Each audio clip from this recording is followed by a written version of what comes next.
A lição de hoje nós temos aí as seguintes partes. Na primeira parte nós temos aí a autoridade da lei.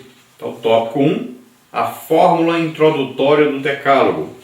Tópico 2, as partes do concerto. Tópico 3, o Senhor do universo. E o tópico 4, a libertação do Egito. Depois, na parte de número 2, temos aí o primeiro mandamento. Tópico 1, um código monoteísta. Tópico 2, idolatria do Egito. Tópico 3, como Israel preservou o monoteísmo de Abraão.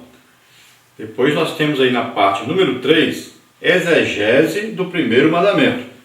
Então, tópico 1, outros deuses. Tópico 2, o ponto de discussão. Tópico 3, o politeísmo. Agora nós temos aí na parte número 4, o monoteísmo. Tópico 1, os mandamentos, os estatutos e os juízos. Tópico 2, o maior de todos os mandamentos. Tópico 3, a trindade na unidade. Vamos então à primeira parte aí, a autoridade da lei. Tópico 1 é a fórmula introdutória do decálogo. Tópico 2, as partes do concerto. Tópico 3, o Senhor do universo. Tópico número 4, a libertação do Egito. Tópico 1, então, a fórmula introdutória do decálogo. Os 10 mandamentos estão registrados em 2 lugares na Bíblia. Em Êxodo capítulo 20, versículo 1 até 17. E em Deuteronômio capítulo 5, versículo 6 até o 21. A fórmula introdutória é esta aí. Então falou Deus todas essas palavras, dizendo. Está em Êxodo 21. É característica única, como disse o rabino erudito bíblico Beno Jacob. Nós não temos um segundo exemplo de tal sentença introdutória. Nem mesmo na passagem paralela em Deuteronômio é repetida, mas aparece de maneira reduzida ao mínimo absoluto. Em Êxodo 34 também, nós temos aí falando sobre o decálogo.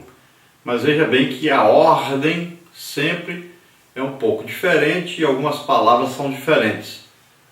Mas o que importa realmente é o coração dessa lei, que é o decálogo. E nós vamos ver que, como introdução, Deus vai se apresentar.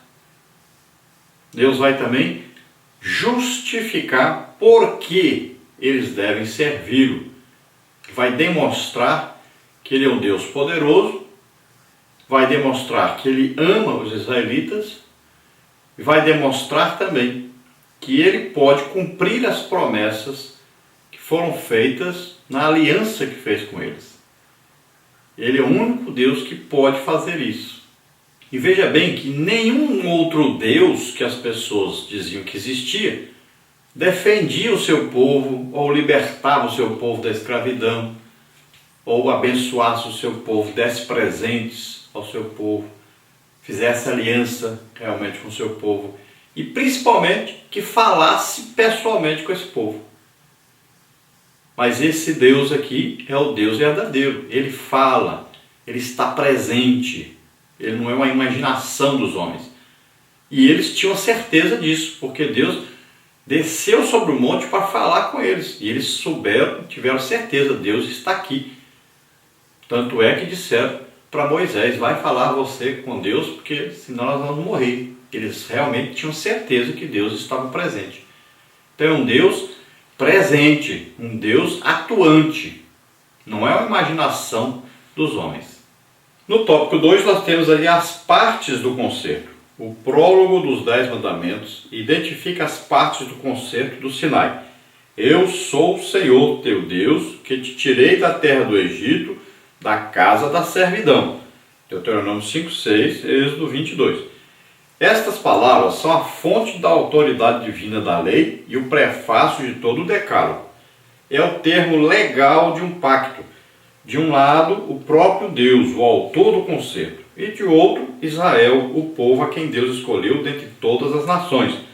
Deuteronômio 4:37, 10:15. O nome de Israel não aparece aqui, pois não é necessário. Deus se dirige ao seu povo na segunda pessoa do singular, porque a responsabilidade de servi-lo é pessoal e é para cada israelita. mas está claro que o texto se refere a Israel, nação.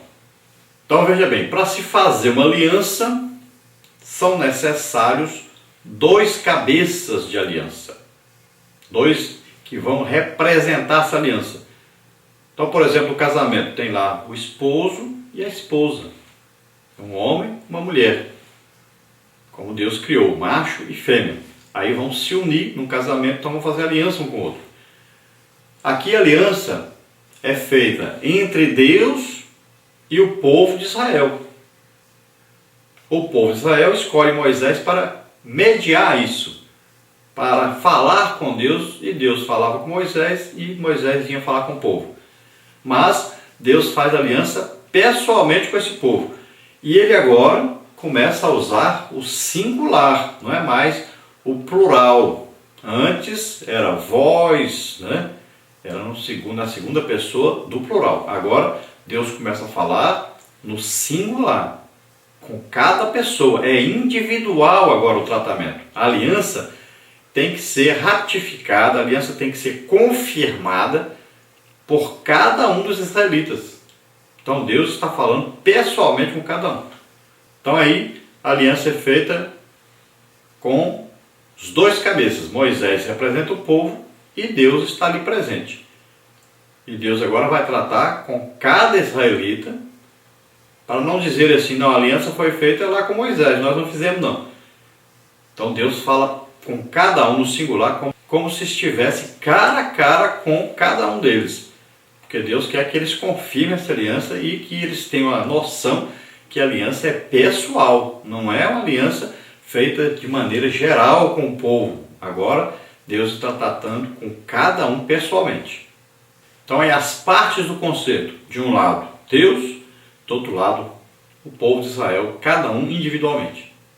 Tópico 3, o Senhor do Universo. Alguns críticos liberais, com base numa premissa falsa sobre a composição dos diversos códigos do sistema mosaico, querem sustentar a ideia de um Deus tribal ou nacional na presente declaração. São teorias subjetivas de que eles procuram submeter a métodos sistemáticos para dar forma acadêmica ao seu pressuposto. Mas o relato da criação em Gênesis e do dilúvio, por exemplo, fala por si só da soberania de Jeová em todo o universo como Senhor do céu e da terra, reduzindo as ideias liberais. Então, o que alguns dizem? Não, aqui é um Deus que está fazendo aliança com o povo, mas existem outros deuses. Eles pensavam assim. Então, alguns acham assim que os israelitas eles tinham vários outros deuses e que eles consideravam o Deus verdadeiro como um dos deuses. Eles serviam mais a esse, adoravam mais a esse, mas eles admitiam que existiam outros. Mas não é verdade isso. O início da humanidade não era politeísta. Eles não tinham vários deuses. Então os deuses, a imaginação dos homens aí surgiu a partir do momento que os homens começaram a se distanciar de Deus. Aí começaram a admitir que existiam outros deuses. Mas no início não existia politeísmo. Não existia esse negócio de adorar vários deuses, ter vários deuses. Então nós não vamos ver aí Adão, por exemplo, né, adorando outro Deus. Não vamos ver os filhos de Adão adorando outros deuses. Não vamos ver aí Noé adorando outros deuses. Então existia aí um monoteísmo. Então as pessoas adoravam um único Deus. Aí com o passar do tempo, o homem no pecado é que foi agora ter imaginação de colocar outros deuses paralelos ao Deus verdadeiro. Então nós devemos crer e devemos ter certeza que só existe um Deus e que Ele é o Criador de todas as coisas, tanto as visíveis como as invisíveis. Não podemos de maneira nenhuma admitir a existência de outro Deus. Número 4 aí, a libertação do Egito. A segunda cláusula, que te tirei da terra do Egito, da casa da servidão, é uma explicação de como se estabeleceu o concerto. Estava cumprida a promessa de redenção feita a Abraão, Gênesis 15, 13 e 14. a libertação de Israel do Egito prefigura nossa redenção, pois éramos prisioneiros do pecado e Cristo nos libertou. É legítimo o senhorio de Deus sobre Israel, da mesma maneira que o Senhor Jesus tem o direito de reinar em nossa vida. Então veja bem, Deus continua se apresentando ao povo e para ele confirmar a aliança com o povo, para ele estabelecer agora as normas dessa aliança, ele lembra ao povo que eles são descendentes de Abraão e que Deus fez uma aliança com Abraão. E o que ele está fazendo com eles agora já é um cumprimento dessa aliança que ele tinha com Abraão. Ele já tinha dito para Abraão que o povo, os descendentes de Abraão, passariam por 400 anos lá de cativeiro e Deus os libertaria. Então, Deus estava cumprindo a aliança. Estava mostrando para eles, olha, eu sou Deus que cumpro a aliança. Eu cumpro as minhas promessas. Assim como eu falei com Abraão, que eu fiz aliança com Abraão, e disse para ele que os descendentes dele seriam numerosos, vocês são numerosos. Disse que a sua descendência ficaria cativa, seria escravizada no Egito, e aconteceu. Mas eu disse que os libertaria. E está aqui, vocês estão libertos. Eu os tirei da terra do Egito. Então, Deus está se apresentando como um Deus que pode fazer aliança e cumpre as suas promessas que são feitas dentro dessa aliança. Então Deus está provando, mostrando que realmente Ele é o dono desse povo. Como Ele os libertou, Ele passa então a ser dono. E como dono, Ele está fazendo uma aliança com eles, como aquela aliança de suzerano com os vassalos. Então, o que vai haver nessa aliança? Um Deus poderoso, que é proprietário, é dono desse povo. Ele vai abençoar esse povo, mas ele exige que esse povo o obedeça.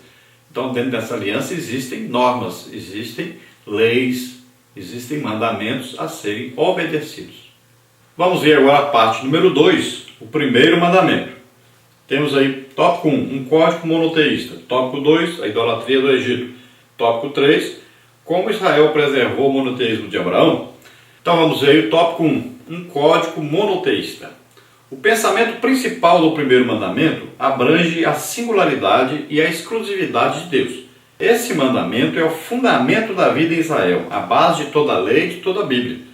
Jeová é o único e verdadeiro Deus e somente Ele deve ser adorado. Mateus 4,10. É a primeira vez que um código de lei apresenta a existência de um só Deus. Não terás outros deuses. Deuteronômio 5,7, Êxodo 23. Os povos da antiguidade eram politeístas, pois adoravam a vários deuses. Então veja bem que agora Deus exige que o povo seja monoteísta, que o povo não admita a existência de outros deuses. Então é a primeira vez que acontece isso, de haver uma aliança entre Deus e um povo, e essa aliança é feita com um Deus só, porque os povos do Egito, da Assíria, os cananeus, os babilônicos, todos esses povos tinham vários deuses. Eles acreditavam que existiam esses deuses. E até na hora de oferecer um sacrifício, eles ofereciam no mesmo altar sacrifício a vários deuses. Então veja só, é como lá quando Paulo chegou lá na Grécia, né? Nós vamos ver que os gregos sempre tiveram isso de muitos deuses. E ele viu aí vários deuses. Então, era uma coisa assim tremenda. Os povos, todos eles tinham vários deuses. Nós vamos ver hoje que na Índia, por exemplo, existem milhões de deuses. Tanto animais como os astros, né? Então, são vários deuses. E além disso, é claro, pessoas, né? Tudo isso é o quê? Imaginação do homem. Devido ao pecado do homem, ele admite a existência de outros deuses. Então todas as nações tinham vários deuses. Só que Deus está dizendo para Israel, vocês não podem nem admitir no pensamento de vocês que existem outros deuses. Porque isso é pecado e é resultado do pecado. Porque só existe um Deus. Então vocês estão agora vivendo numa aliança com um único Deus. Nenhum outro povo tem uma aliança com um único Deus.